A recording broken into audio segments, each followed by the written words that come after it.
तुमच्या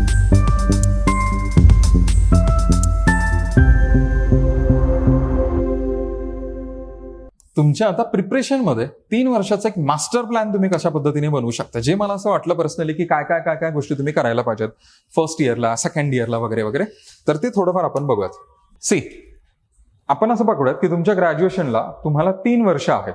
आता इंजिनिअरिंग किंवा अजून दुसरं मेडिकल वगैरे असेल तर त्यांना 4-5 वर्ष ते असू शकतात, डिपेंड्स करतं. पण मिनिमम 3 वर्ष तरी तुम्हाला ग्रॅज्युएशनला लागतात. ठीक आहे, आपली बॅच पण 3 वर्षाची आहे. सो ह्याच्यावरून एक 2-3 गोष्टी मी असं डोक्यामध्ये धरल्या की फर्स्ट इयरला तुम्ही काय काय काय काय करायला पाहिजे. फर्स्ट इयर हे तुमचं फाउंडेशनल इयर असतं आणि ह्या फाउंडेशनल इयरमध्ये तुमच्या प्रिपरेशनचा पाया पक्का करणं गरजेचं आहे.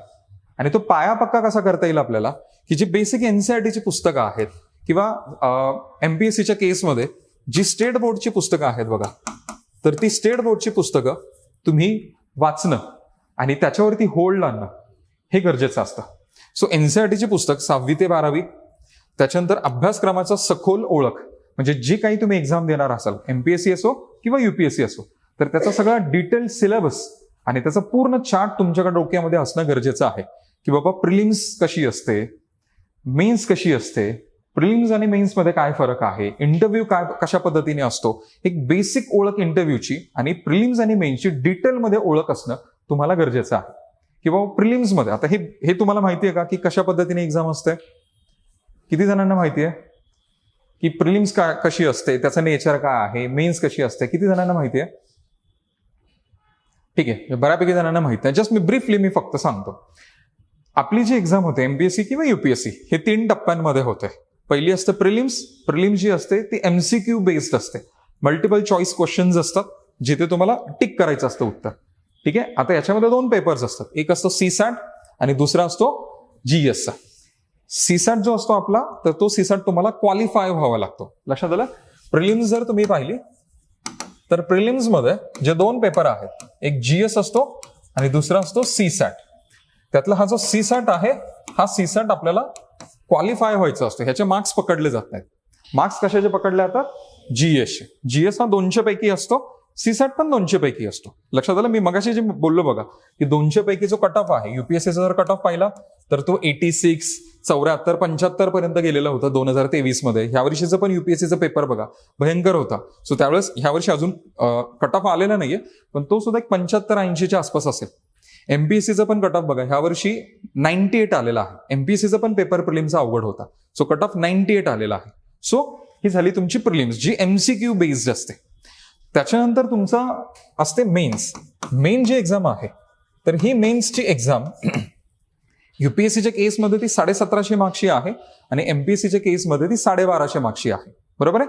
मग आता ह्याच्यामध्ये जर मेन्समध्ये पाहिलं तर तुम्हाला काय आहेत, जीएसचे 4 पेपर्स आहेत बघा, आणि हे 4 पेपर्स तुम्हाला 1000 मार्क्सला आहेत, 1000 मार्क्सला आहेत. 250 मार्क्सचा एक पेपर, असे जीएसचे 1000 मार्क्सचे 4 पेपर झाले. बरोबर आहे? लक्षात आलं?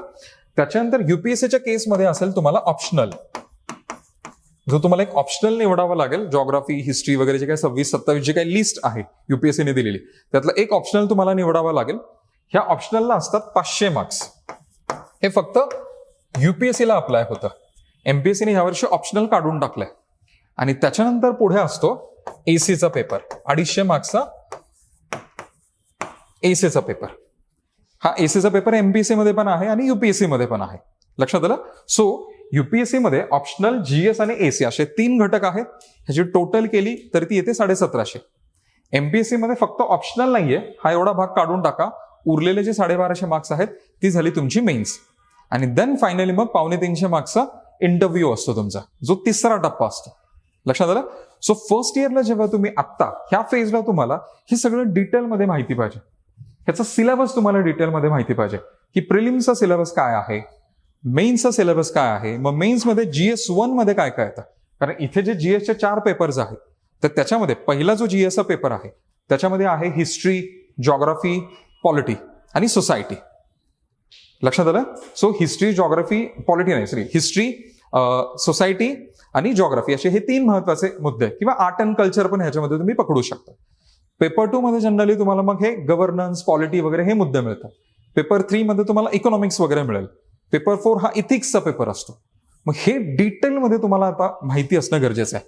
सखोल ओळख, सिलेबसची सखोल ओळख असणं गरजेचं आहे.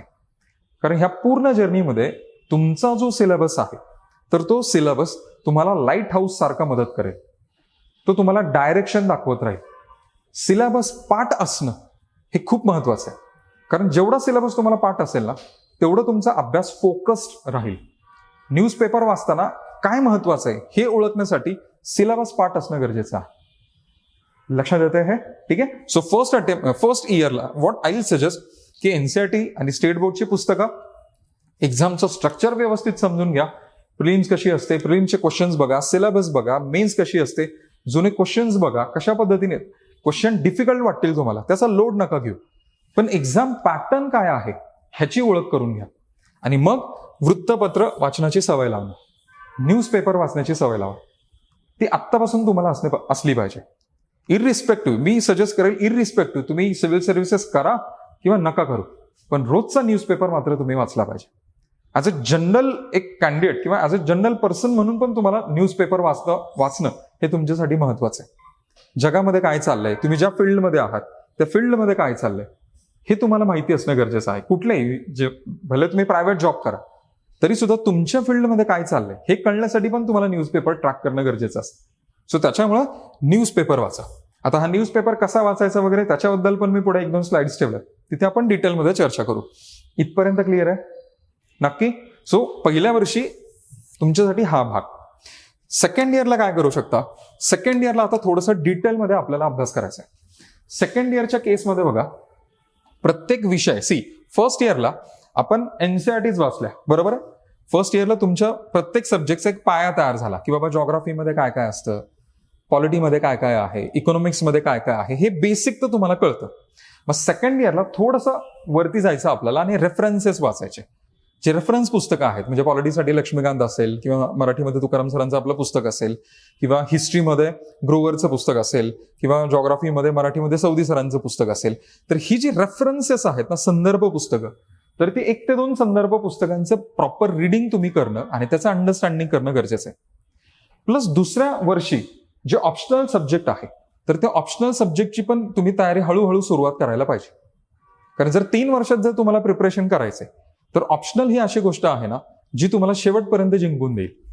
जे सिलेक्ट झालेले कॅन्डिडेट आहेत ना युपीएससीतनं, त्यांचे मार्क्स काढून बघा, 90% ऑफ द मुलांनी ऑप्शनलमध्ये खेचलेलं असतं. कारण ऑप्शनल ही एकमेव गोष्ट आहे पूर्ण सिलेबसमध्ये की जी तुम्ही चूज करू शकता. आणि त्याच्यामुळे ऑप्शनल निवडताना खूप काळजीपूर्वक तो निवडला पाहिजे. मी पुढे बोलेल त्याच्याबद्दल. सो हा जो ऑप्शनल तुम्ही निवडाल सेकंड इयरला, आता कसं होईल बघा, सेकंड इयरला जेव्हा तुम्ही जाल बेसिक तुमचं सगळं झालेलं आहे. युपीएससी एमपीएससी एक्झाम काय आहे, ते कशाशी खातात, प्रत्येक सब्जेक्ट काय आहे एवढं तर तुम्हाला कळलेलं असेल. मग सेकंड अटेम्प्टच्या वेळेस सेकंड इयरला तुम्ही रेफरन्सेस वाचताय प्लस तुमचं ऑप्शनल तुम्ही डिसाईड केलाय आणि थोडं थोडं तुम्ही ऑप्शनलच्या तयारीला लागलाय. वर्षभरामध्ये हे आरामात तुम्ही करू शकता. फर्स्ट इयरला एनसीईआरटीच वाचल्यानंतर तुम्हाला लक्षात येत आहे की जॉग्राफी मला सोपं जातं. मग जॉग्राफी माझा ऑप्शनल असू शकतो का? जर तुम्हाला आवडत असेल ऑप्शनल तर गो फॉर इट. मग जॉग्राफीची पुस्तकं वाचायला घ्या की काय काय काय काय पुस्तकं आहेत. त्या फॅकल्टी जे असतील जॉग्राफी टीचर्स त्यांना भेटा, सर मला जॉग्राफी ऑप्शनल ठेवायचं, मी आत्तापासून काय तयारी करू ह्याचा विचार करा आणि मग त्याचा अभ्यास सुरू करा. आणि मग हे अभ्यास करत असताना शक्य असल्यास स्वतःच्या नोट्स काढायला पण सुरुवात करा. आता ह्या नोट्स कशा काढायच्या वगैरे वगैरे मी आता काय जास्त बोलत नाही, त्याच्यावरती बराच वेळ बोलता येईल, पण मी एवढं सगळं काही डिटेलमध्ये बोलत नाही. जे काही तुम्ही रेफरन्सेस वाचलेत, जे काही तुम्ही ऑप्शनलची पुस्तकं वाचलेत, तर त्याच्या छोट्या छोट्या नोट्स काढायला सुरुवात करा. ते तुम्हाला पुढे खूप हँडी होणार आहे. हे झालं सेकंड इयरच्या बाबतीमध्ये. आणि जेव्हा थर्ड इयरला तुम्ही जाल ना, मग त्या केसमध्ये जो काही तुम्ही 2 वर्षामध्ये अभ्यास केलेला आहे तर त्याच्या खूप साऱ्या टेस्ट सोडवा. आपले 3 इयर्सचे बॅच पण आपल्या डोक्यामध्ये असंच आहे की थर्ड इयरला गेल्यानंतर तुमच्याकडून खूप सारे मॉक टेस्ट सोडून घेणं, खूप साऱ्या गोष्टी तुमच्याकडून करून घेणं, हे थर्ड इयरला आपण ठेवले. मग मॉक टेस्ट देणं असेल, आन्सर रायटिंग करणं असेल किंवा प्रिलिम्स आणि मेन्सची एकत्रित रिव्हिजन करणं असेल, तर ह्या सगळ्या गोष्टी तुम्ही शेवटच्या टप्प्यामध्ये करा. सो आत्ता इथे बघा, तुम्ही एनसीईआरटीज वाचलेत, सेकंड इयरला तुम्ही रेफरन्सेस आणि ऑप्शनल वाचलंय, उरलेलं ऑप्शनल, उरलेलं GS plus answer writing, test देणं आणि त्याची मल्टिपल टाइम रिव्हिजन करणं, ह्या सगळ्या गोष्टी तुम्ही थर्ड इयरला करता. ह्या 3 टप्प्यांमध्ये जर तुम्ही रोज थोडं अचीव्ह करत गेलात ना, एक दिवस तुम्ही इथून तिथे जाल. आणि आपल्याला त्या ठिकाणी पोहोचायचं.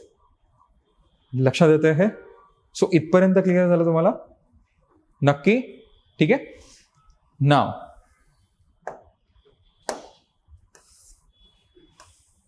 तुमच्या वेळेचं प्लॅनिंग कशा पद्धतीने करायला पाहिजे. म्हणजे ग्रॅज्युएशन करता करता जे आपण प्रिपरेशन करतोय तर ते कशा पद्धतीने तुम्ही वेळ काढला पाहिजे, कशा पद्धतीने कॉलेजचा अभ्यास आणि युपीएससीचा अभ्यास किंवा एमपीएससीचा अभ्यास तुम्ही बॅलन्स करायला पाहिजे, त्याच्या बाबतीमध्ये थोडं आपण बोलूया. तुम्हाला कॉलेजमध्ये जो काही वेळ मिळतोय तर त्या वेळेपैकी पर्सनली मी सजेस्ट करेल की सकाळचे जे 2 तास आहेत ना ते 2 तास काढून घ्या. जनरली आपलं कॉलेज बघा, आपलं कॉलेज असतं 9 वाजता किंवा काही जणांचं 8 वाजता वगैरे असतं. मी असं सजेस्ट करेल की थोडंसं पहाटे लवकर उठा आणि रोज 2 तास युपीएससीच्या अभ्यासाला द्या किंवा एमपीएससीच्या अभ्यासाला द्या. दिवसभरामध्ये शेवटी नका ठेवते, सकाळी ठेवा. कारण सकाळी 2 तास जर तुम्ही अभ्यास करून कॉलेजला गेलात ना, बाकीची दुनिया झोपेत उठून डायरेक्ट कॉलेजला आलेली असते. तुम्ही 2 तास तुमच्या करिअरसाठी, तुमच्या ध्येयासाठी तुम्ही अभ्यास केलेला असतो आणि मग तुम्ही कॉलेजला गेलेले असतात. ते 2 तास तुम्ही ऑलरेडी एनकॅश केलेले असतात. सकाळचा जो अभ्यास असतो त्या सकाळी जनरली काय असतं बघा की आपण झोपेतनं उठलेलो असतो, आपला माइंड पण फ्रेश असतं, आपला ब्रेनचा थकवा गेलेला असतो. सो अर्ली मॉर्निंगचा जो प्रिपरेशनचा जो पिरियड असतो ना तो बेस्ट पिरियड असतो. म्हणजे मी सुद्धा जेव्हा ग्रॅज्युएशनला होतो, आमचं कॉलेज असायचं 9 वाजता, तर मग मी काय करायचो की सकाळी उठून आमची लायब्ररी होती ती 24 तास उघडी असायची. मग सकाळी 5-5:30ला उठून 5:30-6 पासून 7-7:30 पर्यंत लायब्ररीत जाऊन अभ्यास करायचो आणि मग परत रूमवरती येऊन फ्रेश वगैरे होऊन ब्रेकफास्ट करून 9 वाजता कॉलेजला जायचो. 9 ते 5 कॉलेज असायचं, म्हणजे 9 ते 1 थ्युरीज आणि 2 ते 5 प्रॅक्टिकल्स असायचे.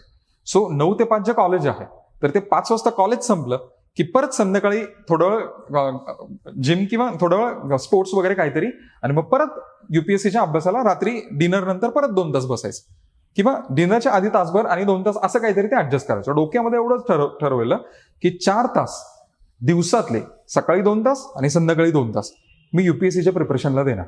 आणि ह्याचा मला प्रचंड फायदा आला. कारण ग्रॅज्युएशन झालेलं जेव्हा मी युपीएससीची प्रिपरेशन एक्झाम दिलेली, फर्स्ट अटेम्प्टला प्रिलिम्स क्लिअर केलेली, मेन्स दिलेली, थोड्यावर इंटरव्ह्यू कॉल गेला, सेकंड अटेम्प्टला सुद्धा मी मेन्स दिलेली, थोड्यावर इंटरव्ह्यू कॉल गेला आणि एमपीएससी जेव्हा माझं सिलेक्शन झालेलं ते फर्स्ट अटेम्प्टला तिकडे सिलेक्शन झालेलं. कारण ह्याचं आधीपासून मी प्रिपरेशन डोक्यामध्ये ठेवलेलं की मला काय काय काय काय करायचं, त्याचा प्रॉपर प्लॅन मी चॉक आउट केलेला आणि तो फार महत्वाचा असतो. तुम्हाला जे मी म्हणलं ना की सीज द डे, प्रत्येक दिवस एनकॅश करा, ते फार महत्वाचं आहे. तुम्ही आजारी आहात, तुमचं लग्न असलं तरी त्या दिवशी तुम्ही अभ्यास करून तुम्ही भोवल्यावरती चढले पाहिजे, एवढं तुम्ही डेडिकेटेड पाहिजे. हे एवढं गरजेचं आहे. लक्षात आलं? कळतंय? सो सकाळचे 2 तास काढा आणि ह्या सकाळच्या 2 तासामध्ये तुम्ही जो डिफिकल्ट वाटतो ना सब्जेक्ट, तर तो सब्जेक्ट घ्या. म्हणजे पर्सनली बघा, हे स्वतःच्या अनुभवावरून मी इथे मेन्शन केलंय. मी 12thला जेव्हा होतो ना तर मला फिजिक्स खूप डिफिकल्ट जायचं. सायन्समधून जेव्हा केलेलं तर फिजिक्स डोक्यातच घुसायचं नाही आणि मला ते खूप अवघड वाटायचं. त्यावेळेस मी अभ्यासाचं एक शेड्यूल ठेवलेलं. म्हणजे मी पहाटे 3 वाजता उठायचो, पहाटे 3 ते 6 मी फिजिक्स अभ्यासायचो. माझी एक मानसिकता असायची की जे डिफिकल्ट वाटतंय ना ते पहिलं घ्यायचं, ते पहिलं अंगावर घेतलं की आपला कॉन्फिडन्स आपण अर्धी गेम तिथेच जिंकलेली असते. हे तुम्हाला पण लागू होतं बघा. जो सब्जेक्ट डिफिकल्ट वाटतो, जी गोष्ट अवघड वाटते ना ती पहिली करायला घ्या. कारण काय होतं, जेव्हा तुम्ही दिवसाची सुरुवात डिफिकल्ट सब्जेक्टनी करता आणि जेव्हा तुम्ही त्याला ओव्हरकम करता, त्याला तुम्ही अचीव्ह करता ना, अख्खा दिवस खूप छान जातो तुमचा. कारण जर तुम्ही फिजिक्सचा अभ्यास किंवा माझ्या केसमध्ये जर फिजिक्सचा अभ्यास मी जर शेवटी ठेवला असता दिवसाच्या एंडला, तर दिवसभर डोक्यामध्ये टेन्शन राहतं की यार संध्याकाळी फिजिक्स करायचं. सो ते ठेवूच नका. ज्याचं टेन्शन येतंय ते पहिलं अंगावर घ्या. सो सकाळी पहाटे 3 ते 6 मी फिजिक्स करायचो आणि मग परत आंघोळ वगैरे करून परत मग ब्रेकफास्ट वगैरे करून बाकीच्या सब्जेक्टला घ्यायचो. जो सब्जेक्ट मला डिफिकल्ट वाटायचा त्या सब्जेक्टमध्ये आउट ऑफ 100 मला 90 मार्क्स होते त्यावेळेस बोर्डला, 12च्या बोर्डला. आणि त्यावेळेस म्हणजे मी सेंटर टॉपर होतो त्यावेळेस. ज्या गोष्टी मला डिफिकल्ट वाटल्या त्या मी अंगावर घेतल्या. आणि जेव्हा तुम्ही असं करायला लागता ना, तुमची भीती तिथेच मेलेली असते, तुमचा कॉन्फिडन्स कुठच्याकडून निघून गेलेला असतो. हे फार महत्वाचं आहे, हे डोक्यात धरा. आणि त्याच्यामुळे मी म्हणतो की कॉलेजला जायच्या आधी इमॅजिन करून बघा की जर 2 तास तुम्ही प्रामाणिकपणे अभ्यास केलेला आहे, तुमचा दिवस खूप छान जाईल. कारण कॉलेजच्या लास्ट इयरला मी हे केलेलं होतं, म्हणून तर मी फर्स्ट अटेम्प्टला युपीएससीची प्रिलिम्स क्लिअर केलेली.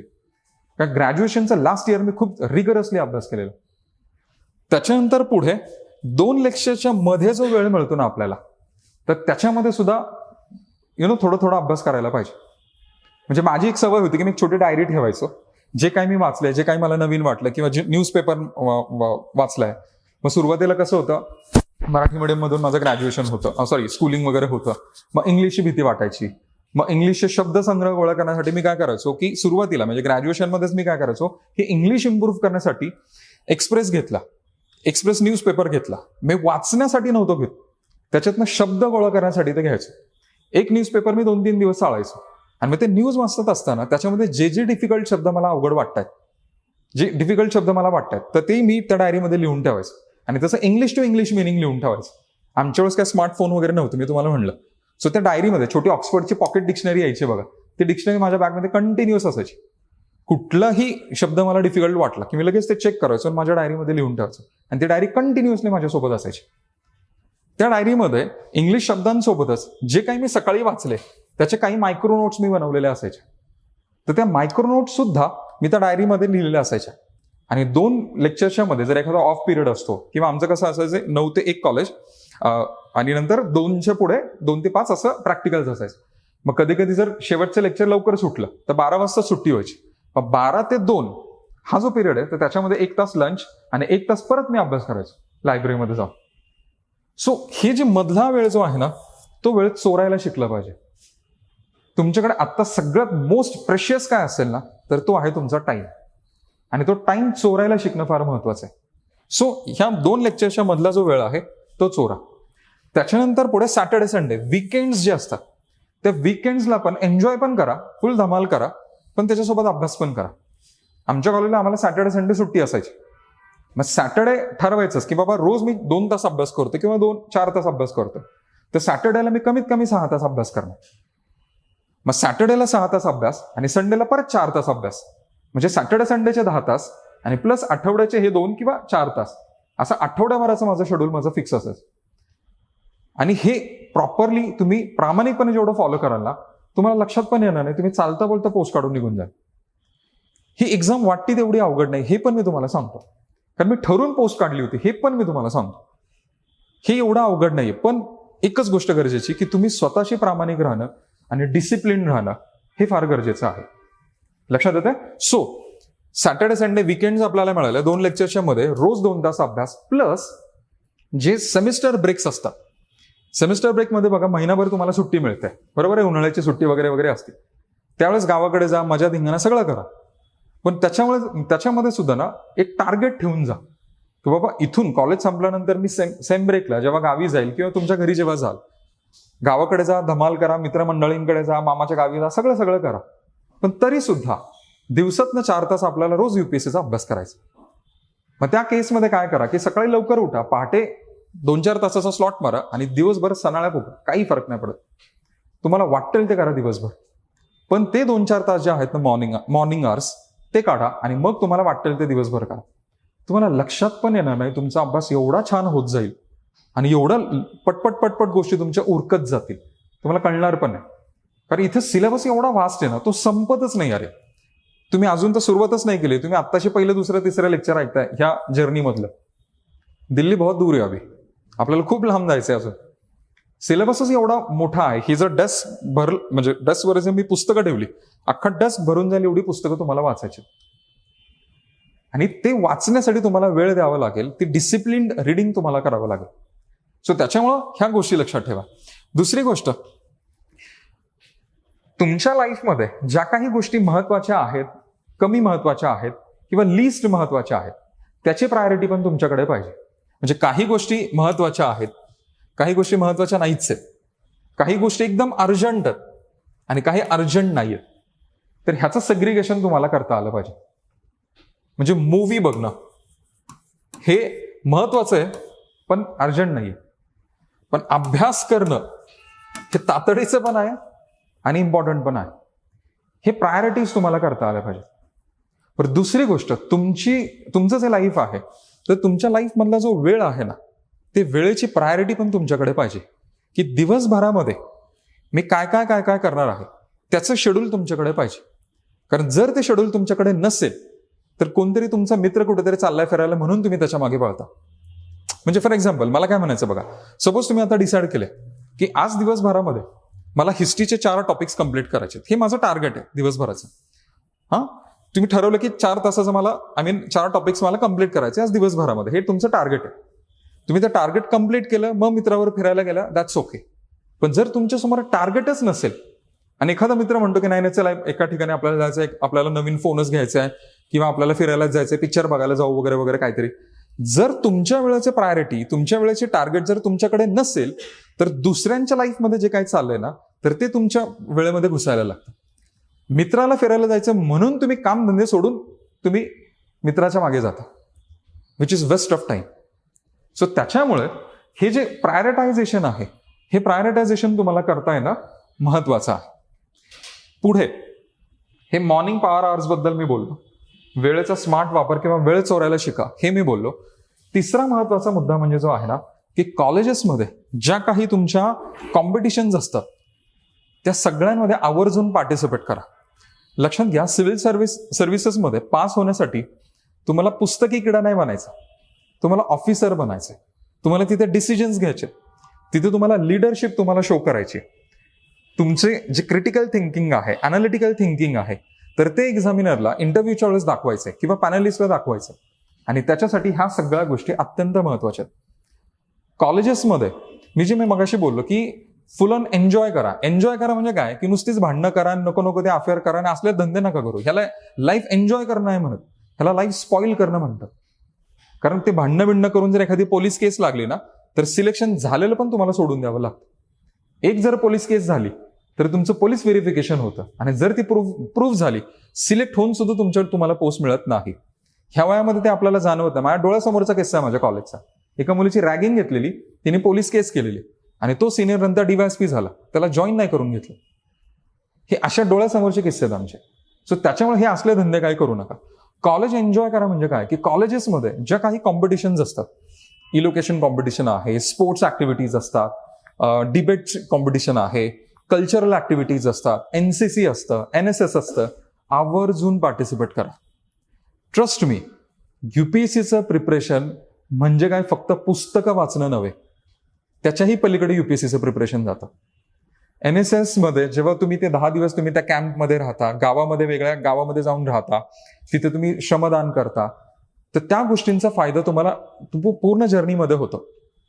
तसंच NCC जर एखाद्याने केली तर NCC मध्ये डिसिप्लिन तुम्हाला मिळते, तर त्याचा फायदा तुम्हाला इथे प्रिपरेशनमध्ये होतो. स्पोर्ट्स ऍक्टिव्हिटी जेव्हा तुम्ही करता तर त्यावेळेस कॉर्डिनेशन कसं ठेवायचं असतं, लिडरशिप क्वालिटीज कशा आहेत, तर ते हळूहळू तुम्हाला कळायला लागतं. Elocution competition, debate competition, stage daring तुमचं डेव्हलप होत जातं, तुमची पर्सनॅलिटी फ्लरिश होत जाते. ज्या ज्या कॉम्पिटिशनमध्ये पार्टिसिपेट करता येईल, ट्रस्ट मी, ते आवर्जून करा. हा पहिला मुद्दा. दुसरा मुद्दा, काही स्किल्स डेव्हलप करा ह्या काळामध्ये. म्हणजे तुमचं रीडिंग इम्प्रूव्ह करा, रीडिंग इन्क्रीज करा. म्हणजे तुम्ही खूप वोरेशियस रीडर असले पाहिजे, खूप वाचन वाढवा. जेवढं तुम्ही वाचाल तेवढं तुमच्या आयुष्याकडे बघण्याचे किंवा गोष्टींकडे बघण्याची पर्स्पेक्टिव्ह वाढत जाते. एखाद्या घटनेकडे बघण्याचे पर्स्पेक्टिव्ह तुमचे इम्प्रूव्ह होत राहतील. Your reading should be next your breathing. जेवढं ब्रीदिंग इम्पॉर्टंट आहे तेवढं तुमचं रीडिंग महत्वाचं इम्पॉर्टंट असलं पाहिजे. रीडिंग म्हणजे हे फक्त काय मी पुस्तकं रीडिंग असं म्हणत नाहीये, थोडंसं अवांतर वाचन पण करा. तुमच्या केसमध्ये मी सजेस्ट करेल की जे सिलेक्टेड कॅन्डिडेट्स आहेत तर त्यांचे बायोग्राफीज किंवा त्यांनी लिहिलेली पुस्तकं वाचा. त्याच्यामधून तुम्हाला ते कळेल की त्यांनी कशा कशा पद्धतीने प्रिपरेशन केलं, कॉलेजमध्ये त्यांनी काय चुका केल्या, काय त्यांच्या स्ट्रेंथ होत्या, त्याच्याशी तुम्ही रिलेट करायला लागाल आणि त्या गोष्टींचा तुम्हाला फायदा होईल. सो तुमचं रीडिंग इम्प्रूव्ह करा. मी मगाशी बोललो इंग्लिश इम्प्रूव्ह करा, त्याच्यासाठी आत्तापासून काम करा. भले तुम्ही मराठी मीडियम मधून एक्झाम दिली, पण तरी सुद्धा UPSC मध्ये जेव्हा तुम्ही इंटरव्ह्यूला जाता तर त्यावेळेस जो पॅनलिस्ट असतो, UPSCच्या इंटरव्ह्यू मध्ये जनरली कसं असतं की सपोज तुम्ही ठरवलं की मी मराठीमधून इंटरव्ह्यू देणार आहे, देऊ शकता. जनरली कसं असतं, सपोज मी कॅन्डिडेट आहे, माझ्यासमोर पॅनलिस्ट आहेत आणि इथे ट्रान्सलेटर असतो. मग तो पॅनलिस्ट काय करतो, ट्रान्सलेटरला क्वेश्चन सांगतो, तो ट्रान्सलेट मराठीमध्ये करून मला सांगतो. मग मी काय करतो की त्याचं उत्तर ह्याला सांगतो ट्रान्सलेटरला आणि मग तो ट्रान्सलेटर त्या पॅनलिस्टला सांगतो. आणि हे ना 1, 2, 3 क्वेश्चन पर्यंत चालतं. एका पॉईंटला ते पॅनलिस्ट वैतागतात, ते म्हणतात तू शांत राहा, मला डायरेक्ट ह्याच्याशी बोलायचं. मग ते सांगतात की बोल, तुला ज्या भाषेमध्ये हिंदीमध्ये बोलायचं तर बोल, फक्त डायरेक्ट कम्युनिकेशन ठेव. मग त्यावेळेस ना थोडंफार तरी इंग्लिश आपल्याला कळण्यात तरी येणं, इतपत तरी येणं तेवढं गरजेचं आहे. कारण इंग्लिशला तुम्हाला पर्यायच नाही आता. लक्षात येते, कारण युपीएससी जर करणं असेल तर हिंदू आणि एक्सप्रेस तुम्हाला इंग्लिशमध्येच वाचायचं आहे. मराठी न्यूजपेपर वाचून युपीएससी करता येणार नाही. त्यामुळे इंग्लिशला तुम्हाला पर्यायच नाही. सो इंटरव्ह्यूमध्ये सुद्धा मी माझ्या कित्येक मित्रांचं पाहिलंय की मराठीमध्ये इंटरव्ह्यूमध्ये मार्क्स येणं थोडंसं मग अवघड होतं. कारण जो ट्रान्सलेटर असतो, नॉर्मल गोष्ट आहे ना, बघा, जर आपल्या दोघांना आपल्याला बोलायचे तर तिसरा व्यक्ती उगाच तुम्ही तिथे ठेवलेला आहे. मग त्यापेक्षा इंटरव्ह्यू पॅनलिस्ट काय म्हणतो की तुला ज्या हिंदी भाषेमध्ये जे काय मोडकं तोडकं बोलता येतं तेवढं तू डायरेक्ट बोल, मला कळेल तरी ना की तुला किती येते. मग त्यावेळेस जर त्यांना जाणवलं की ह्याचं इंग्लिश चांगलं आहे तर डेफिनेटली ते इम्प्रेस होऊन तुम्हाला जास्त मार्क्स देतात. सो तुमचं इंग्लिश इम्प्रूव्ह करा, स्पोर्ट्समध्ये कल्चरल ऍक्टिव्हिटीजमध्ये पार्टिसिपेट करा, वेगवेगळ्या कॉम्पिटिशन्समध्ये एनएसएस एनसीसी मध्ये पार्टिसिपेट करा. त्याच्यानंतर मी तुम्हाला सांगितलं की रिडिंग इम्प्रूव्हाइज करा. तुमचे स्किल्स जे आहेत, लिडरशिप सारखे स्किल्स, तर ते डेव्हलप करा. डिजिटल स्किल्स असतील तर ते डेव्हलप करा. ज्या काही गोष्टी तुम्हाला अचीव्ह करता येतील, ज्या काही गोष्टी नवीन नवीन शिकता येतील ते ह्या 3-4 वर्षांमध्ये शिका, कारण ते पुढे तुम्हाला खूप कामी येणार आहे. लक्षात येतं हे? ठीक आहे, नक्की. तुम्हाला बोर होतं का? नक्की नक्की. आता मी काय बळत जोक वगैरे काय क्रॅक करू शकत नाही, कारण मला वेळेचं पण हे आहे आणि मला हे संपवायचं आहे. मला असं वाटतं की हे महत्वाचं आहे तुमच्यासाठी. ठीक आहे ना. पुढे अभ्यासाचा भक्कम पायाभरणी अभ्यासक्रम आणि एनसीईआरटी. तुमच्या पूर्ण प्रिपरेशनमध्ये काय काय काय काय गोष्टी तुम्हाला प्रायोरिटाईज करायच्यात.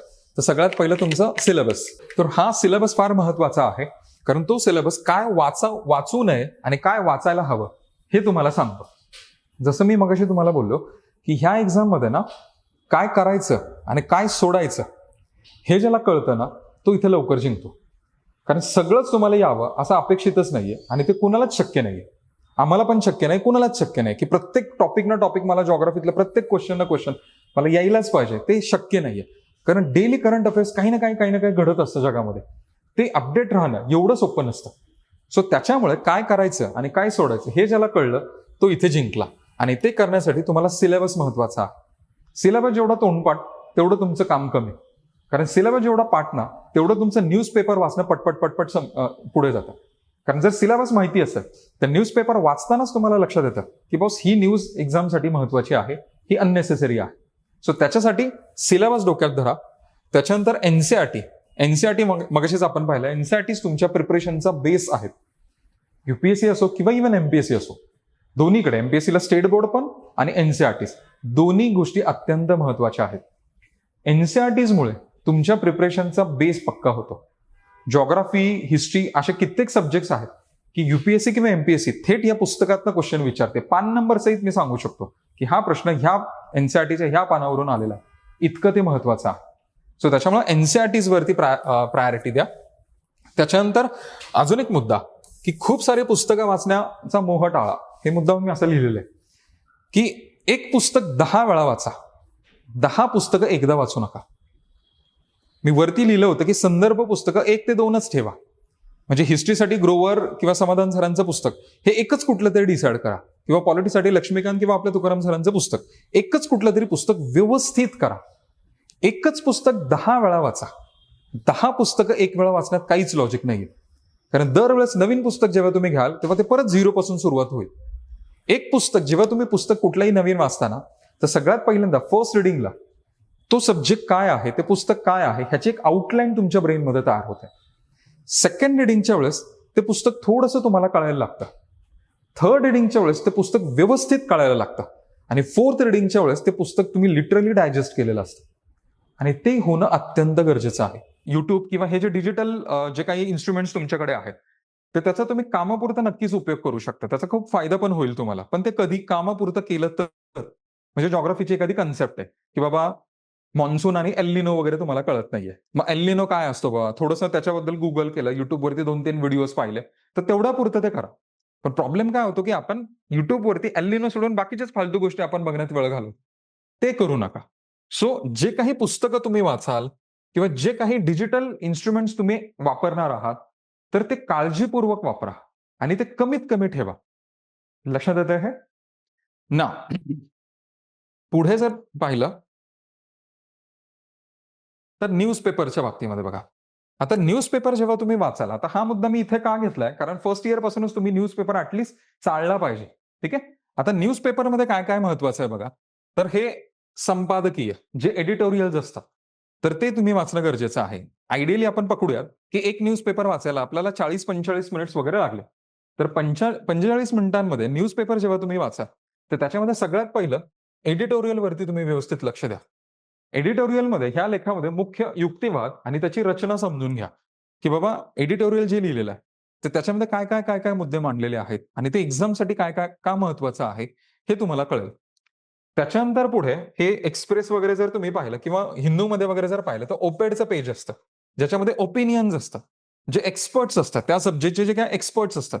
म्हणजे फॉर एक्झाम्पल एक्सप्रेसमध्ये वगैरे जर पाहिलं तर सी राजमोहन लिहितात बघा, जे IR आहे ना, भारत पाकिस्तान किंवा भारत आणि शेजारील राष्ट्र यांच्या संदर्भामध्ये जे काही न्यूज आर्टिकल्स असतात, तर ते सी राजमोहन लिहितात. ते त्यांचे ओपिनियन्स असतात त्याच्यामध्ये. ठीक आहे. तर ते जे एक्सपर्ट्स आहेत किंवा जे निवृत्त अधिकारी आहेत किंवा जे इकॉनॉमिस्ट आहेत, तर त्यांचे लेख असतात त्याच्यामध्ये. तर ते वाचा. त्याने काय होईल की तुम्हाला तुमचे ओपिनियन बनवायला मदत होईल. कारण मेन्समध्ये जेव्हा तुम्ही आन्सर रायटिंग करता ना, तर त्यावेळेस तुम्हाला तुमची मतं देणं आवश्यक असतं एक्झाममध्ये. आणि ते तुम्हाला डेव्हलप करायला इथे मदत होईल. आणि मग इतर वेळेमध्ये फिल्टर केलेल्या ज्या बातम्या आहेत, म्हणजे इकॉनॉमी आहे, IR किंवा आंतरराष्ट्रीय संबंध किंवा सर्वोच्च न्यायालयाचे निकाल यावरती लक्ष केंद्रित करा. न्यूजपेपर वाचताना बऱ्याच जणांना कळतच नाही की सुरुवातीला की काय वाचायचं आणि काय सोडायचं. जे पॉलिटिकल न्यूज आहेत त्या सोडून द्या. म्हणजे हा याला पप्पूच म्हणाला, हा याला अंधभक्तच म्हणाला किंवा हा याला अमकच म्हणाला, ह्याने याला शिव्याच दिल्या. हे असले थिल्लर आपल्या काहीच कामाचं नाहीये. किंवा इथे खून झाला किंवा सो अँड सो लेडीने त्या व्यक्तीला गडावरून ढकलूनच दिलं. मग त्याच्यावरती काय झालं वगैरे हे आपल्या काही कामाचं नाही. आपल्याला सहानुभूती आहे का? डेफिनेटली आहे. पण एक्झामच्या कामाची ती न्यूज नाही आपल्या. कारण त्याच्यावरती सीरीज चालते मग पुढे आणि आपण त्याच्यामध्ये डिस्ट्रॅक्ट होतो आणि आपला वेळ जातो. न्यूजपेपर वाचताना खूप सिलेक्टिव्ह राहा. न्यूजपेपर वाचताना तुम्हाला त्यातली न्यूज वेचता आली पाहिजे.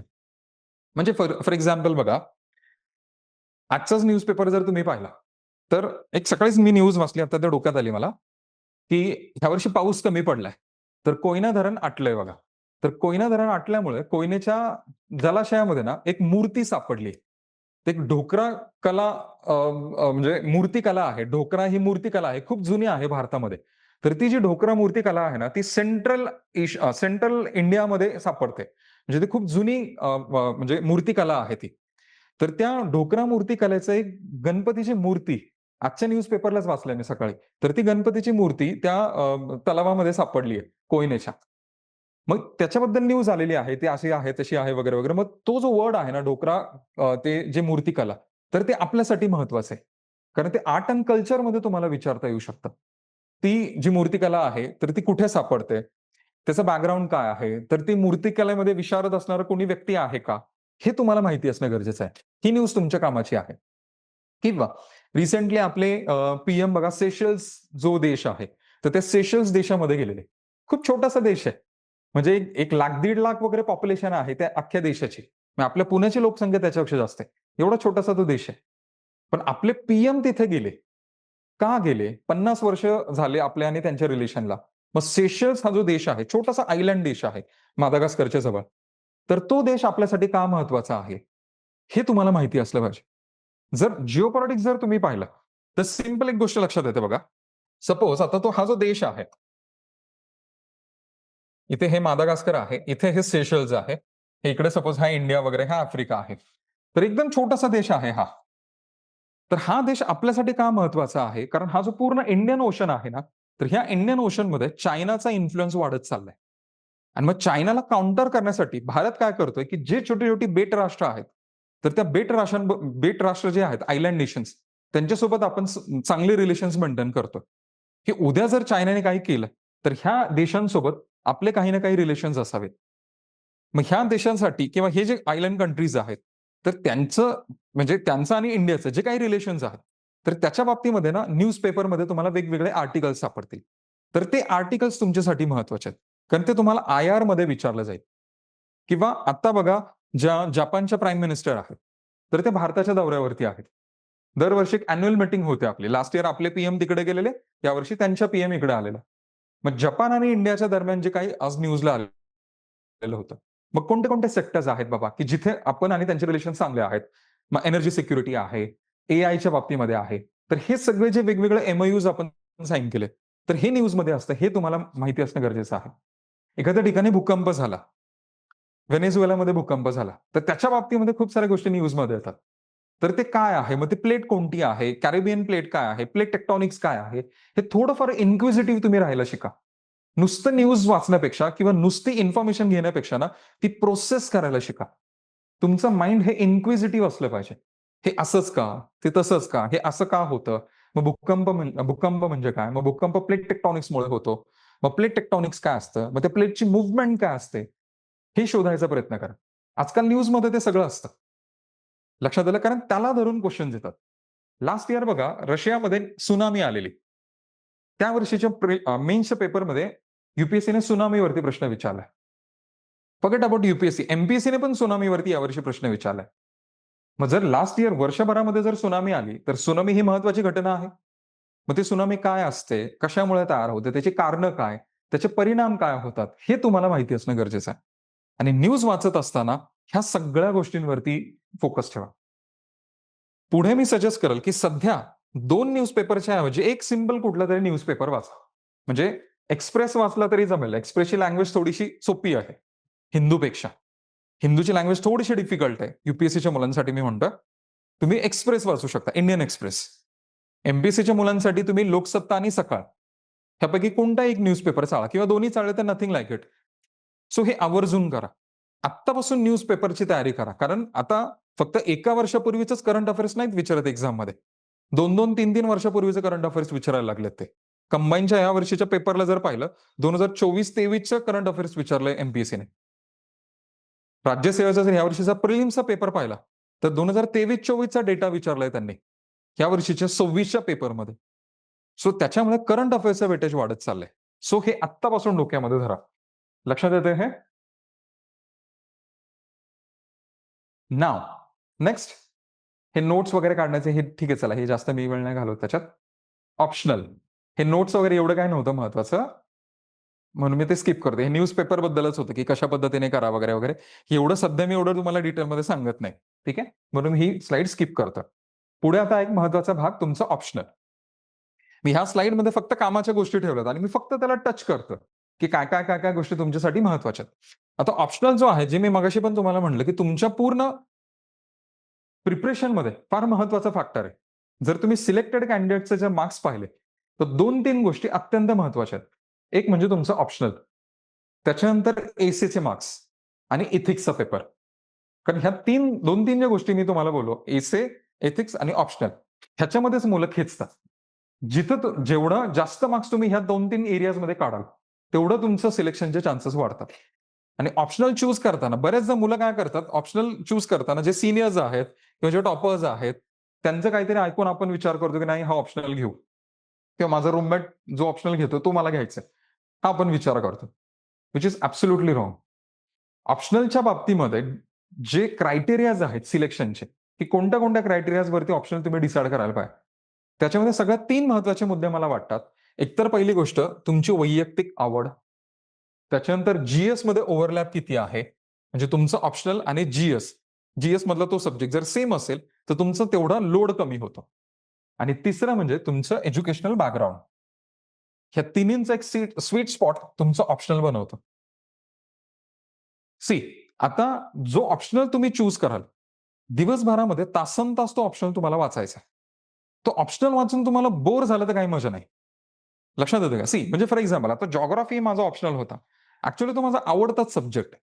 म्हणजे मी गव्हर्नमेंट जॉब सोडून इथे मास्टरकी करतोय का? कारण मला शिकवायलाच आवडतं. लक्षात आलं? माझे पॅशनच आहे त्याच्यामध्ये. Geography, I just love geography. मला सकाळपासून संध्याकाळपर्यंत मी 8-8 तास शिकवलंय. मला बोर होत नाही. का? कारण मला तो सब्जेक्टच आवडतो. तसंच एखाद्यासाठी पॉल सायन्स असेल, एखाद्यासाठी पबॅड असेल किंवा अजून दुसरा कोणताही ऑप्शनल असेल. तर जेन्युइन इंटरेस्ट असणं त्या ऑप्शनलमध्ये, हा सगळ्यात महत्वाचा क्रायटेरिया. त्याच्यानंतर दुसरा, जीएस मध्ये त्याचा ओव्हरलॅप किती आहे. कारण जीएस मध्ये बघा, history, geography, polity, economics, environment, current affairs, science and technology, असे कित्येक सब्जेक्ट्स आहेत जे तुम्हाला करायचे आहेत. मग हे जे जीएस मधले कंपल्सरी जे सब्जेक्ट्स आहेत, त्याच्यापैकी जर एक सब्जेक्ट तुम्ही ऑप्शनल म्हणून निवडला, तर तुमचा जीएसचा अभ्यासाचा लोड कमी होतो. म्हणजे एखाद्याचा ऑप्शनल जॉग्राफी असेल, तर त्याला जीएस जॉग्राफी करण्याची गरजच नाही. कारण जीएस जॉग्राफी जरी करायचं म्हणलं, तर त्याला खूप वेळ लागतो. एक महिनाभर आरामात पोरांना जॉग्राफी बनवायला जातो जीएस मध्ये. पण ज्याचा ऑप्शनलच जर जॉग्राफी असेल, तर त्याचा अख्खा जीएसचा जॉग्राफीचा अभ्यास वाचतो. त्याच्यामुळे जीएस मध्ये जर ओव्हरलॅप होत असेल सब्जेक्ट, तर तो तुम्हाला फायदेशीर ठरतो. म्हणूनच बघा, तुम्ही बऱ्याचदा पाहिलं असेल, की इंजिनिअरिंग मेडिकलचे बरेचसे स्टुडंट हेच ठरलेले ऑप्शन्स आहेत बघा. Geography, history, political science, sociology, anthropology, पबाड, पॉलिटिकल सायन्स हेच सब्जेक्ट्स असतात बघा. मॅक्सिमम मुलं ह्याच सब्जेक्ट्स मधून मेन्स लिहितात. आय-आय-टी ग्रॅज्युएट असलं तरी तो जॉग्राफी मधून लिहितो, हिस्ट्री मधून लिहितो. का? कारण हा भाग इथे कव्हर होतो. एसीच जीएस मधलं काम वाचतं. प्लस काही सब्जेक्ट्स एसीला पण मदत करतात. सोशिओलॉजी असेल, पॉल सायन्स असेल, तिथे पण मदत होते. तसंच तुमचं एज्युकेशनल बॅकग्राऊंड. मग आता जर एखाद्याचं ग्रॅज्युएशन जर हिस्ट्रीमध्ये असेल, बीए हिस्ट्रीमध्ये, तर त्यांनी डेफिनेटली हिस्ट्री ॲज ऑप्शनल म्हणून विचार करायला पाहिजे. ज्याचं ग्रॅज्युएशन जॉग्राफीमध्ये आहे, त्यांनी जॉग्राफी ऑप्शनल ठेवायला पाहिजे. इट इज नॉट नेसेसरी की तोच ठेवायला पाहिजे, पण त्याची ती स्ट्रेंथ आहे ना. त्याला झिरो पासून सुरुवात करण्यापेक्षा काहीतरी येतंय जॉग्राफीबद्दल. सो ही पण एक गोष्ट डोक्यामध्ये धरा. लक्षात येतंय हे? सो हे शॉर्टमध्ये मी फक्त तुम्हाला इथे सांगतो. त्याच्यानंतर पुढे प्रिलिम्स आणि मेन्सची एकत्रित तयारी. जरी प्रिलिम्स आणि मेन्स दोन्ही एक्झाम्स वेगवेगळ्या असल्या, तरी दोन्हीकडे जीएस हे ऑलमोस्ट सेम आहे. प्रिलिम्स मध्ये काय होतं, की प्रिलिम्स मध्ये तुम्हाला एमसीक्यू जे आहे किंवा जे ऑब्जेक्टिव्ह क्वेश्चन्स आहेत, त्या बेसिसवरती सोडवावं लागतं. आणि मेन्समध्ये जेव्हा तुम्ही जाता, मेन्समध्ये तुम्हाला आन्सर रायटिंग करावं लागतं. सविस्तर उत्तरं लिहावी लागतात. कंटेंट तेच असतं. जर तुम्ही सिलेबस पाहिला, तर ही गोष्ट लगेच लक्षात येईल तुम्हाला. प्रिलिम्समध्ये आणि मेन्समध्ये history, geography, polity, governance, environment, economics हे सब्जेक्ट्स ऑलमोस्ट सेम आहेत. मग वाचायचे तेच पुस्तक, पण प्रिलिम्सच्या अँगलने वेगळं आणि मेन्सच्या अँगलने वेगळं. प्रिलिम्सला जेव्हा तुम्ही प्रिपेअर कराल, तर त्यावेळेस पॉलिटीचे लक्ष्मीकांत वाचत असताना जुने एमसीक्यूज बघा आणि खूप साऱ्या एमसीक्यूची प्रॅक्टिस करा. त्यांनी तुमचं प्रिलिम्सचं प्रिपरेशन होणार आहे. पण तेच पुस्तक जेव्हा तुम्ही मेन्समध्ये लिहिता किंवा मेन्ससाठी प्रिपेअर करता, तर त्यावेळेस तुम्हाला उत्तरं लिहायची आहेत आणि त्यामुळे तुम्हाला ते पाठ करावं लागेल. प्रिलिम्स सोपी असते. का? कारण उत्तर डोळ्यासमोर असतं. मेन्स अवघड वाटते. का? कारण मेन्समध्ये कोरं पेज तुमच्या समोर असतं आणि तुम्हाला ते सुचावं लागतं उत्तर आणि ते लिहावं लागतं, which is difficult. So content तेच आहे. दोन्ही परीक्षेसाठी माहितीचा पाया कंटेंट तेच आहे. पण मोड ऑफ प्रिपरेशन वेगळं. सो त्याच्यामुळे वेगवेगळ्या प्रिपरेशनच्या भानगडीत आता तर तुम्ही पडूच नका. सर मला प्रीचं प्रिपरेशन करायचं किंवा मेन्सचं प्रिपरेशन करा. आता तो विचारच नका करू. आता तुम्ही फक्त सब्जेक्टचा अभ्यास करा. पॉलिटी काय आहे, कशाशी खातात ते कळलं पाहिजे तुम्हाला. मग ते प्रिलिमसाठी करायचं का मेन्ससाठी करायचं तो नंतरचा विषय. लक्षात येतंय हे? देन नेक्स्ट इंटरव्ह्यूमध्ये वगैरे तुमचा जो डॅफ असतो, आता हे तर खरं तुम्हाला आता काही सांगायची गरज नाही. पण चला ठीक आहे, आता आहे ती स्लाईड म्हणून मी ते दाखवतो, की तुमचा जो डिटेल्ड ॲप्लिकेशन फॉर्म असतो, डॅफ आपण म्हणतो, जो यूपीएससीच्या पॅनलिस्टच्या समोर असतो. तर तो डॅफचं प्रिपरेशन करत असताना त्या डॅफची सखोल तयारी तुम्ही केली पाहिजे. म्हणजे तुम्ही डॅफमध्ये जे काही लिहिलंय, तुमचं नाव, तुमच्या आई-बाबांचं नाव, मग एखाद्याच्या वडिलांचं नाव तुकाराम असेल, तर संत तुकारामांबद्दल तुम्हाला माहिती असणं गरजेचं आहे. तुमचं गाव, तुमचा जिल्हा, तुमचं राज्य ह्याच्याबद्दल तुम्हाला माहिती पाहिजे. मग एखाद्याने लिहिलं की नागपूर, एखादा नागपूरला बिलॉंग करतं, तर नागपूर, विदर्भ त्याची हिस्ट्री, जिओग्राफी तुम्हाला माहिती पाहिजे. की सीपी आणि बेरारचा भाग होता नागपूर. मग नंतर जेव्हा महाराष्ट्र राज्याची निर्मिती झाली, तेव्हा सीपी आणि बेरार जो आहे सेंट्रल प्रोव्हिन्स, तो महाराष्ट्राला जॉईन केला आणि मुंबई राज्याची निर्मिती झाली. मग त्याच्यापासून पुढे महाराष्ट्र तयार झालं. ही त्याची हिस्ट्री झाली. तिथली जिओग्राफी माहिती तुम्हाला पाहिजे, की बाबा नागपूरमध्ये पावसाचं प्रमाण का जास्त आहे, मराठवाड्यामध्ये कमी आहे. मग त्याची कारणं काय काय आहेत? नागपूरमध्ये संत्र का पिकवलं जातं? किंवा नाशिकमध्येच द्राक्ष का होतात? सांगलीमध्येच द्राक्ष का होतात? बरं, द्राक्ष दोन्हीकडे होतात.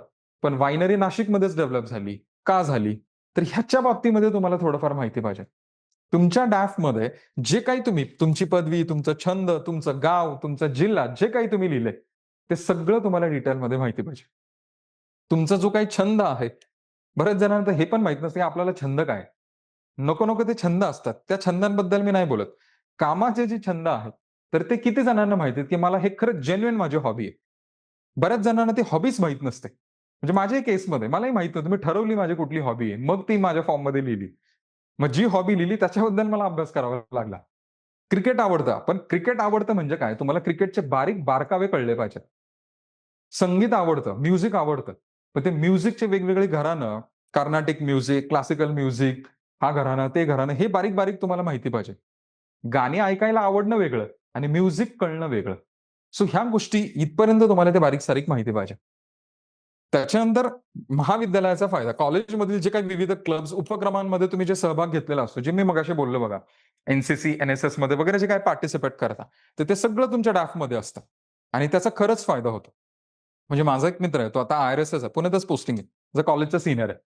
तर तो एन-एस-एस त्याने केलेलं आणि एन-एस-एसचा तो कोऑर्डिनेटर होता आणि नंतर मग त्याचे तो नॅशनल लेव्हलला वगैरे सिलेक्ट झाला वगैरे, मोठ्या कॅम्पला वगैरे तो गेलेला. तर ते सगळं त्यांनी त्या ड्राफ्टमध्ये लिहिलेलं आणि त्याच्या इंटरव्ह्यूला त्यांनी ते सगळं विचारलेलं आणि त्याचा फायदा होतो इंटरव्ह्यूमध्ये.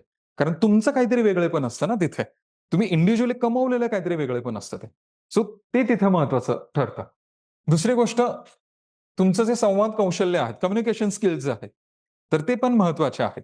ते इम्प्रूव्ह करण्यासाठी टीव्हीवरील जे काही डिबेट्स असतात, ते बघा. जे भांडणाचे डिबेट्स आहेत ते नका बघू. आजकाल हिंदी ते न्यूज चॅनल बघणं म्हणजे डोक्याला ताप असतो ते. जे स्टँडर्ड जे डिबेट्स असतात, तर ते आवर्जून ऐका किंवा ऑल इंडिया रेडिओवरती, आता मी प्रिपरेशनच्या वेळेस ते करायचं, आता नाही ते बघत. पण ऑल इंडिया रेडिओवरती रोज संध्याकाळी 15 मिनिटं की अर्धा तास न्यूज अनालिसिस येतं. मग दिवसभराची जी महत्वाची न्यूज आहे, तर त्याचं एक अनालिसिस चालतं. एक एक्सपर्ट असतो आणि दुसरा इंटरव्ह्यूअर असतो आणि त्यांच्यामध्ये ते क्वेश्चन आन्सर्स काइंड ऑफ ते घेऊन ऑल इंडिया रेडिओवरती चालायचं. मग मी संध्याकाळी रोज जेवत असताना ते ऑल इंडिया रेडिओचे ते न्यूज अनालिसिस वाचायचो. त्यांनी तुमची मतं तयार होतात. जेव्हा एक्सपर्ट एखाद्या गोष्टीबद्दल बोलतो, त्याचे पॉझिटिव्हज, निगेटिव्हज, त्याचे social angle, political angle, economic angle, सगळ्या अँगल्सनी तो बोलत असतो. आणि ते आपल्या डोक्यामध्ये ना, ते सगळं तयार होतं. त्याचा एक प्रॉपर आराखडा तयार होतो. सो त्याचा फायदा तुम्हाला इंटरव्ह्यूमध्ये पण होतो. दुसरी गोष्ट इथे काय, की मुलाखत म्हणजे तुमचे विचार, मूल्य, निर्णय घेण्याची क्षमता ही तपासण्याची संधी असते आणि ते नैसर्गिक आणि प्रामाणिक राहा वगैरे, वगैरे ह्या नंतरच्या गोष्टी. जे काही तुम्ही बोलताय, ते जेन्युइनली असलं पाहिजे आणि खरं असलं पाहिजे. नुसतं फेकाफेकी करण्यात मजा नाही. कारण ते इंटरव्ह्यूला कळतं. नुसतीच लिहायची म्हणून हॉबी लिहिली आणि जेव्हा त्याच्यावरती क्वेश्चन विचारायला लागतो, त्यावेळेस लक्षात त्यांनी उगाचच लिहिलेली. आणि इंटरव्ह्यूमध्ये खोटं वगैरे बोलण्याचं तर लांबचीच गोष्ट आहे. तुम्ही असं म्हणू शकता, की मी गेस करू का वगैरे, वगैरे. ते अलाऊ करतात तुम्हाला गेस करायला. पण एखाद्या क्वेश्चनचं उत्तर येत नाही, तुम्ही नुसतंच फेकत चाललाय. अरे त्यांनी आपल्यापेक्षा जास्त उन्हाळे, पावसाळे पाहिलेले असतात. अख्खी सर्व्हिस घालवलेली असते त्यांनी. ते सोडून द्या, आम्ही जरी इंटरव्ह्यूच्या मी बसतो ना, पहिल्या 5-10 मिनिटांमध्ये कळतं, की हा कॅन्डिडेट सिलेक्ट होऊ शकतो की नाही होऊ शकत. कारण पहिल्या 5-10 मिनिटांमध्येच तुमच्या उत्तरांवरून, तुमच्या बॉडी लँग्वेजवरून, तुमच्या डायलॉग डिलिव्हरीवरून कळतं, की तुम्ही किती पाण्यात आहात. सो त्याच्यामुळं ह्या गोष्टी ह्या फार नंतरच्या गोष्टी आहेत आणि ह्या आपोआप डेव्हलप होत राहतात. ठीक आहे? ना, पुढे हे बेसिक मी जस्ट एक हे मांडलं होतं, की काय गोष्टी तुमच्यासाठी महत्त्वाच्या आहेत. एक तर पहिली गोष्ट तुमचं रीडिंग. आता प्रायोरिटीवरती खूप सारं वाचा, हे मी तुम्हाला सजेस्ट करेल. जे ऑफिसर्स आहेत, त्यांच्या बायोग्राफीज वाचा, त्यांची पुस्तकं वाचा, रोजचे न्यूजपेपर वाचा. ठीक आहे? त्याच्यानंतर जे काही बेसिक तुम्ही स्टॅटिक पुस्तकं वाचणार आहात, एन-सी-आर-टीज वगैरे, वगैरे जे काही तुम्ही करताय, तर ते एन-सी-आर-टीमध्ये जर एखादी गोष्ट तुम्ही वाचली आणि ते न्यूजमध्ये काहीतरी आलं, तर ते तुम्हाला कनेक्ट करता आलं पाहिजे. म्हणजे फॉर एक्झाम्पल एन-सी-आर-टीमध्ये सपोज आता 11वीच्या एन-सी-आर-टीमध्ये तुम्ही प्लेट टेक्टॉनिक्स थिअरीबद्दल वाचलं. तर ते प्लेट टेक्टॉनिक्स थिअरीमध्ये वाचत असताना जर व्हेनेझुएलाची न्यूज आली अर्थक्वेकची, तर तुम्हाला ते लगेच कनेक्ट करता आलं पाहिजे, की बाबा तो जो अर्थक्वेक झाला व्हेनेझुएलामध्ये, तो कशामुळे झाला? किंवा लास्ट इयर रशियामध्ये सुनामी का आली? किंवा आता लँडस्लाईड झालं काही दिवसांपूर्वी अरुणाचलमध्ये. तुम्ही त्याचे व्हिडिओज वगैरे पाहिले असतील बघा. सो ते लँडस्लाईड्स का होतात? हे इथे एन-सी-आर-टीमध्ये मेन्शन असतं. पण ते जे स्टॅटिक मटेरियल आहे, जे स्थिर अभ्यासक्रम जो आहे, त्याच्याशी तुम्हाला करंट अफेअर्स जोडता येणं गरजेचं आहे. त्याच्यानंतर रिव्हिजन. ज्या काही तुम्ही नोट्स काढलेल्या असतात, त्याच्या मल्टिपल रिव्हिजन्स करायचे. जे मी मगाशी तुम्हाला म्हटलं, एक पुस्तक 10 वेळा वाचण्याऐवजी 10 पुस्तकं एकदा वाचा. त्याच्यानंतर खूप साऱ्या प्रॅक्टिस टेस्ट, जे काही एम-सी-क्यूज असतील, मॉक टेस्ट असतील, मेन्सचे जे काही आन्सर्स असतील, तर त्याची टेस्ट लिहा. त्याच्यानंतर अनालिसिस. जे काही क्वेशन्स तुमचे चुकले, जे काही तुम्ही आन्सर्स लिहिलेत, ते फॅकल्टीकडून चेक करून घेणं, त्याचा फीडबॅक घेणं, की बाबा माझं सर हे मी उत्तर अशा-अशा पद्धतीने लिहिलेलं आहे. ह्याच्यामध्ये काय चुका आहेत, काय स्ट्रेंथ आहे ते सांगा. मग ते फॅकल्टी तुम्हाला फीडबॅक देतात, की बॉस ह्याच्यामध्ये हे इम्प्रूव्ह कर, इथे डायग्राम ॲड कर, इंट्रोडक्शन चुकीचं येतंय, कन्क्लुजन चुकीचं झालंय. तर हे फीडबॅक घ्या आणि त्याच्यावरती काम करा आणि हे अशाच सर्कलमध्ये ते कंटिन्युअसली चालू राहतात. इथेच तुमचं सिलेक्शन लक्षात येत आहे. ठीक आहे. मी फायनली इथे की तुमचं जे काय सिलेक्शन आहे ना, तर त्याच्यामध्ये काय काय गोष्टी महत्वाच्या आहेत. तर एक तर पहिली गोष्ट प्रॉपर गाईडन्स. ते गाईडन्स फार महत्वाचं आहे. कारण गाईड करणारे भरपूर मिळतील तुम्हाला मार्केटमध्ये. पण जो तुमचा गाईड मेंटर जो असेल ना, तर तो व्यवस्थित निवडा. कारण तो तुम्हाला डायरेक्शन देणार आहे आणि त्याच डायरेक्शनला तुम्ही जाणार आहे. सो त्याच्यामुळे प्रॉपर गाईडन्स घेणं आणि त्याच्यामुळे प्रॉपर डायरेक्शन तुम्हाला मिळणं हे महत्वाचं आहे. डिसिप्लिन्ड किंवा शिस्तबद्ध पद्धतीने वेळापत्रक तयार करा. ते फॉलो करा. म्हणजे हे ठरवा तुम्ही, की ह्या वर्षभरामध्ये मी काय वाचणार आहे. आता हळू-हळू आता हे कसं पहिलं, दुसरं, तिसरंच लेक्चर आहे. मी जास्त डिटेलमध्ये याच्यामध्ये बोलत नाही. पण जसे लेक्चर सुरू होतील, स्वतःसाठी एक प्लॅन बनवून घ्या फॅकल्टीच्या मदतीने किंवा सर मला ह्या वर्षी काय करायचंय, मला थोडीशी हेल्प करा. ते तुम्हाला सांगतील, की बाबा वर्षभरामध्ये एवढ्या सगळ्या गोष्टी आहेत, तर ते सगळं तू कंप्लीट कर. त्याचा एक प्रॉपर प्लॅन बनवा आणि तो फॉलो करा. त्याच्यानंतर खूप सारा सराव आणि रिव्हिजन करा. ह्या वर्षी रेफरन्सेस वाचूच नका. ह्या वर्षी फक्त एनसीईआरटीच करा आणि वारंवार त्या रिवाइज करा. ट्रस्ट मी एवढं जरी केलं ना तुम्ही, तरी तुमचं खूप काम होऊन जाईल. लक्षात येतं, तुम्ही आता फर्स्ट इयरला आहात, बरोबर आहे? सो फर्स्ट इयरला डायरेक्ट रेफरन्सेस वाचूच नका. एनसीईआरटीच वाचा. 4-5 वेळा, जेवढ्या वेळा जमेल तेवढं वर्षभर तेच करा आणि न्यूजपेपर फक्त ट्रॅक करा. तुम्हाला लक्षात पण येणार नाही तुमचा अभ्यास कुठच्या कुठं निघून गेलेला असेल. आणि त्याच्यानंतर शांतता आणि संयम हा एक महत्वाचा मुद्दा मला वाटतो, जो मगाशी पण मी बोलू, की कन्सिस्टन्सी फार महत्वाची आहे आणि पेशन्स ठेवा. हे काय असं नाही, की आज अभ्यास केला आणि दुसऱ्या दिवशी आय-ए-एस झालो. हे एवढं सोपं नाही बॉस. पोरांना वर्ष लागतात. सो त्याच्यामुळे स्वतःवरती विश्वास ठेवा. Be confident, be patient and be consistent. ह्या 2-3 गोष्टी डोक्यात धरा आणि इथून पुढची जी जर्नी आहे, तर त्या जर्नीसाठी सगळ्यांना wish you all the best.